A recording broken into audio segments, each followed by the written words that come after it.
नमस्कार। आपने आज से पहले कई कहानियां सुनी होगी और उसमें से एक कहानी आज मैं आपको बताने जा रही हूँ। आपने ये तो सुना ही होगा ना कि आग का दरिया है और डूब कर जाना है। ये बात अक्सर इश्क के बारे में कही जाती है। इश्क के बारे में एक और बात कही जाती है कि इश्क और जंग में सब कुछ जायज़ होता है। सब कुछ मतलब कि सब कुछ। ये खबर भी इश्क से ही जुड़ी है। इश्क में अंधे एक युवक ने अपने प्यार को पाने के लिए वो सब कुछ किया जो उसके बस में था, लेकिन उसके बाद भी उसकी प्रेमिका उसकी हो ही नहीं पाई।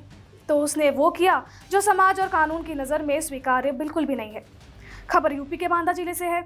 यहाँ के एक पोलानी थाना इलाके में रहने वाली मुस्लिम लड़की जाकरीन से राहुल को मोहब्बत हो गई थी। मोहब्बत सिर्फ जिस्मानी भूख की नहीं थी, राहुल की रूह में उतर गई थी जाकरीन। वो उसे पाने के लिए कुछ भी करने को तैयार था। जाति धर्म की दीवारों को तोड़कर वो जाकरीन को अपना बनाना चाहता था। 2 सालों से दोनों के बीच में मोहब्बत पनप रही थी। ये मोहब्बत अब नन्हा पौधा नहीं रह गई थी, बल्कि एक बड़ा पेड़ बन चुकी थी। राहुल के लिए जाकरीन से शादी इतनी आसान नहीं थी, क्योंकि आपको तो पता है कि मामला अंतरधार्मिक था। जाकरीन ठहरी मुसलमानी और राहुल हिंदू। तौबा तौबा, हिंदू और मुसलमान की शादी समाज और परिवार कैसे कबूल करता? किसी एक को कुर्बानी देनी पड़ती, और ये कुर्बानी राहुल ने खुद को देने का फैसला किया।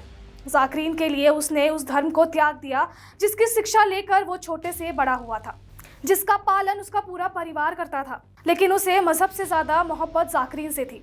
जाकरीन से निकाह करने के लिए राहुल ने इस्लाम तक अपना लिया। वो नमाज पढ़ने लगा और उसके बाद उसने अपना नाम रख लिया मुर्शाद। लेकिन मुर्शाद की मुराद फिर भी पूरी नहीं हुई। इस्लाम अपनाने के बाद भी मुर्शाद के साथ खेल हो गया। जाकरीन के परिवार वालों ने उसका निकाह दूसरी जगह करवा दिया। अब राहुल के पास कुछ बचा ही नहीं। धर्म भी त्याग चुका था, जाकरीन भी चली गई थी। आपको बता दूं कि मुर्शाद शहर के बाहर नौकरी करता था, लेकिन राहुल से ये धोखा सहा ही नहीं गया और उसने जाकरीन से बदला लेने का प्लान बनाया। वो अपने शहर बांदा लौट गया और उसने अपनी प्रेमिका को मिलने के लिए बुलाया। राहुल जाकरीन से जवाब चाह रहा था कि उसने आखिर उसे धोखा क्यों दिया। दोनों के बीच बातचीत हुई और वो बातचीत बहस में बदल गई। दोनों के बीच खूब विवाद हुआ और मुर्शाद ने चाकू से जाकरीन पर हमला कर दिया। राहुल के हमले के बाद जाकरीन की मौत हो गई। परिजनों को जब इस बात की भनक लगी तो उन्होंने राहुल से मुर्शाद बने युवक को पकड़ लिया और उसके साथ जमकर मारपीट की। मौके पर पुलिस भी पहुंच गई और आरोपी को अस्पताल पहुंचाया गया, लेकिन राहुल बच नहीं पाया। इलाज के दौरान ही उसकी मौत हो गई।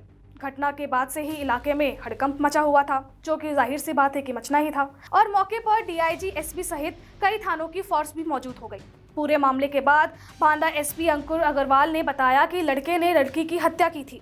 फिर लड़की के परिजनों ने उसके साथ मारपीट की और वह भी मारा गया और दोनों तरफ से तहरीर मिली है।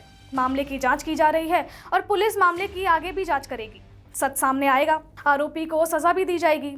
लेकिन अंधी मोहब्बत का अंजाम क्या हुआ ये तो आपके सामने है। इसीलिए किसी शायर ने खूब कहा है कि इश्क नाजुक मिजाज है बेहद, अकल का बोझ उठा नहीं सकता।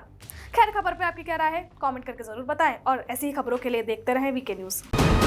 वीके न्यूज़, राष्ट्र के नाम।